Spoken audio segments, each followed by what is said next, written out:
Hello, magandang umaga po. I visited the project of former President Rodrigo Roa Duterte, the Dolomite Beach. I was not really disappointed since the area is clean and it's maintained by the current administration.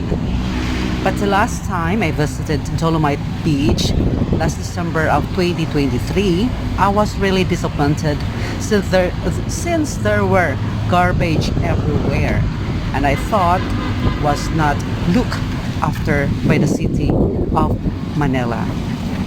Upon seeing it now, and as you can see in the video, the area is properly well maintained at may makita ka pang ibon diyan. Yun lang po. Maraming salamat sa panonood. At don't forget to like and share. Follow na rin po kayo para updated kayo sa mga susunod kong upload. Yun lang po. Maraming salamat. Bye for now.